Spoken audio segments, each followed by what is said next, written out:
The soul that is within me, no man can degrade.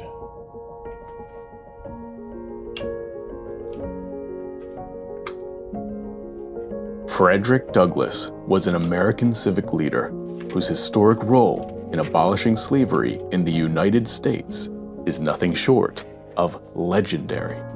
Douglass was born into slavery, but he freed himself and went on to become a key voice in the American movement to end slavery and bring freedom to the 4 million people enslaved in the United States at the end of the Civil War. Growing up enslaved in Maryland, Douglass was witness to the horrors of forced labor, cruel punishments, and overall suffering of the body and mind under the torment of institutional slavery. Through his own curiosity and daring, he secretly learned how to read and write, giving him the knowledge necessary to understand the truth of the nightmare he was living in, and the news that there were people who wanted to free those who were trapped in his situation. Douglass escaped and traveled north, meeting with abolitionists and telling them his story. His ability to speak and write clearly about what he witnessed and endured changed the hearts and minds of many people and provided both a first-hand account of the horrors, but also an example of what can become of someone once they are free. A person capable of reaching the highest achievements and self-actualization. As a free man, Douglass became a preacher, a civil rights activist who drew large crowds, an active member of the Underground Railroad, a statesman holding public office, a diplomat, and a husband and father. Throughout Douglass's autobiography, you can see the thought process of an extraordinary mind, a spirit that could envision freedom in a situation most would find hopeless, and a man who summoned the courage to do what was needed to attain the freedom for himself, and then go on to bring that liberty to others. In the fullest way, Frederick Douglass is an example of a true hero. Like Joseph Campbell said, the hero saves himself, but in doing that, saves the world. The influence of a vital person vitalizes. For Frederick Douglass, this remains true to this day. And now, here are the quotes from the autobiography of Frederick Douglass. I prefer to be true to myself, even at the hazard of incurring the ridicule of others, rather than to be false and incur my own abhorrence. From my earliest recollection, I date the entertainment of a deep conviction that slavery would not always be able to hold me within its foul embrace. It cannot be that I shall live and die a slave. The thought of being only a creature of the present and the past troubled me, and I longed to have a future with hope in it. Freedom now appeared, to disappear no more forever. It was heard in every sound and seen in everything. I saw nothing without seeing it. I heard nothing without hearing it, and felt nothing without feeling it. It looked from every star, it smiled in every calm, breathed in every wind, and moved in every storm.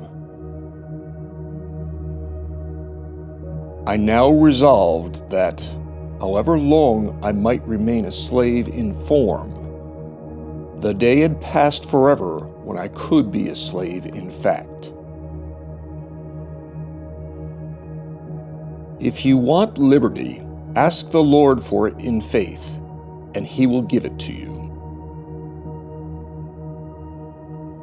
Thus assured, and thus cheered on under the inspiration of hope, I worked and prayed with a light heart, believing that my life was under the guidance of a wisdom higher than my own.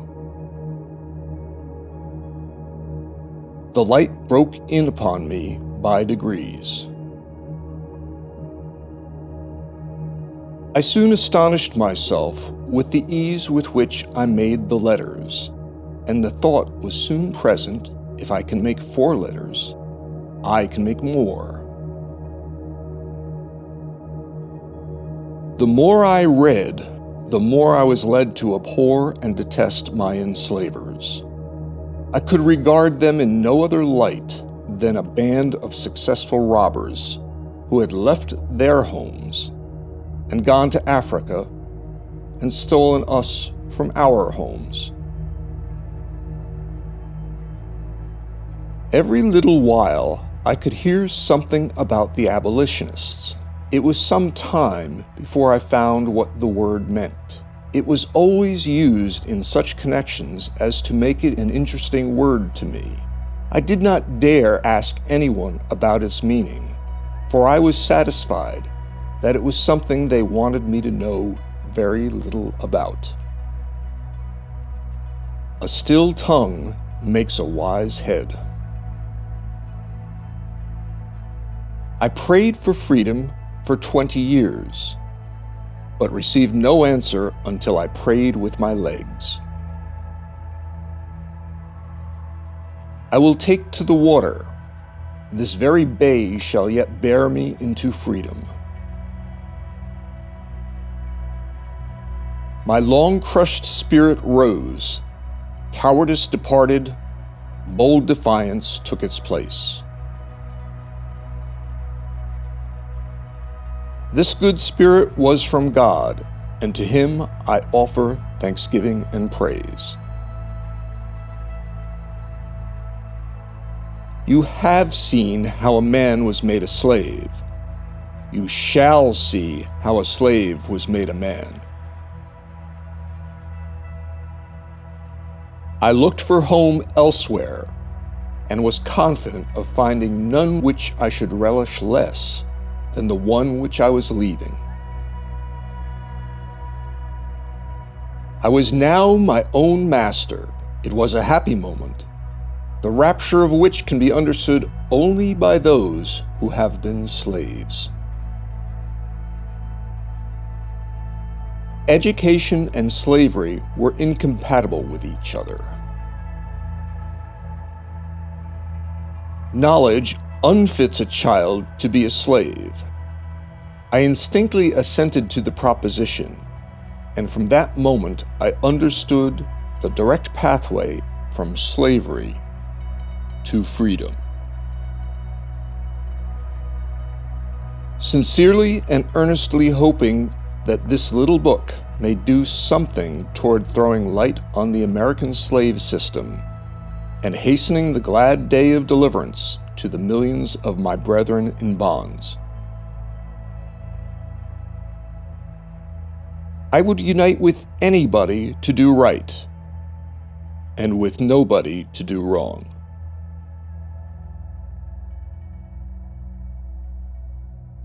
There is a better day coming.